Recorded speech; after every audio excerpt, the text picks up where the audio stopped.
हम हमेशा सोचते हैं कि ब्रह्मांड में हम अकेले हैं।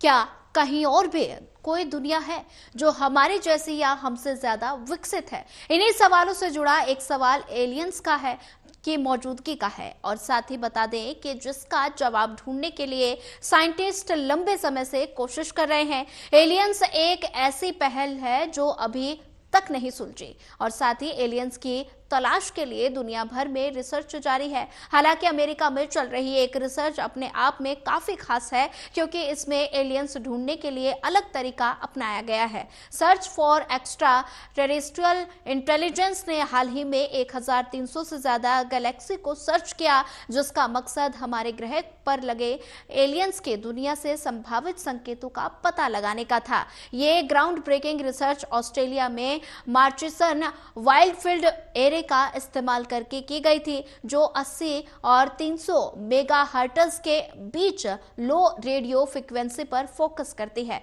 80 और 300 मेगाहर्ट्ज के बीच लो रेडियो फ्रीक्वेंसी सेटी के लिए नई है, और क्योंकि वो अब तक 1420 मेगाहर्ट्ज हाइड्रोजन एमिशन फ्रीक्वेंसी पर ध्यान देती आई है। कैलिफोर्निया में सेटी इंस्टीट्यूट से चेवा और साथ ही ट्रिप्ले और ऑस्ट्रेलिया की कॉस्टिन यूनिवर्सिटी के स्वीपन टिंगे की लीडरशिप में लेटेस्ट स्टडी से ये नियम से अलग हटते हुए काम किया गया है। रिसर्चर्स ने एक खास एरिया को टारगेट किया जिसमें लगभग 2880 गैलेक्सी शामिल है।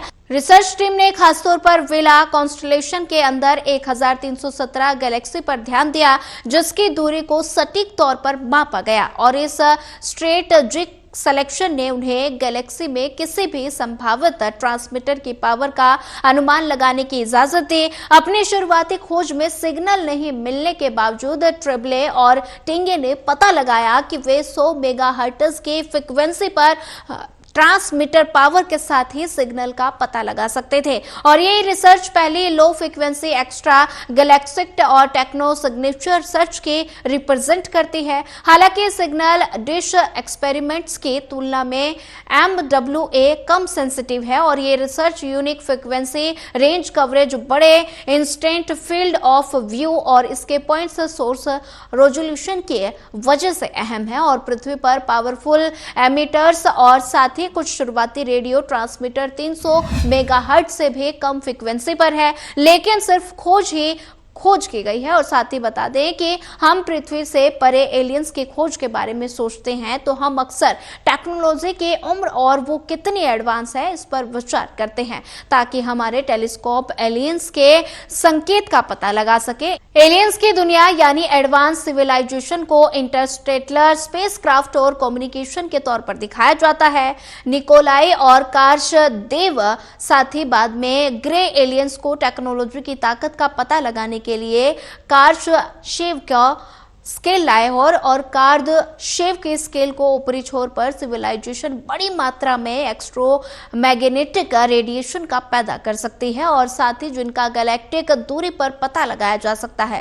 पहले जो आइडियाज सामने आए हैं उसमें गैलेक्सी के स्टारलाइट का इस्तेमाल करना, उनके सोलर सिस्टम को कोलोनाइज करना या कम्युनिकेशन नेटवर्क के तौर पर पल्सर का इस्तेमाल करना शामिल है। 1959 में कोकोनी और साथ ही मोरिसन में जो कॉन्सेप्ट पेश किया, उसके बाद रेडियो तरंग की क्षमता ने लंबी दूरी और ग्रहों के वायुमंडल के जरिए अंतरिक्ष को पार करने के लिए एक प्रैक्टिकल तरीका बना लिया। इसने इंटरस्केलर कम्युनिकेशन की खोज को ज्यादा आसान बना दिया, जिसके नतीजे में रेडियो की तरंगों का इस्तेमाल स्पेस कम्युनिकेशन के लिए एक अहम तरीके से उभरा। और ट्रिप्ले एक बयान में अपने रिसर्च की अहमियत के तौर पर जोर देते हुए उन्होंने कहा कि ये काम एडवांस एक्स्ट्रा टेरेस्ट्रियल सिविलाइजेशन से सिग्नल का पता लगाने की हमारी कोशिशों में एक अहम कदम को रिप्रेजेंट करता है। उन्होंने ये भी कहा कि MWA के बड़े एरिया और कम फ्रीक्वेंसी रेंज और इस तरह के स्टडी के लिए जो आइडियल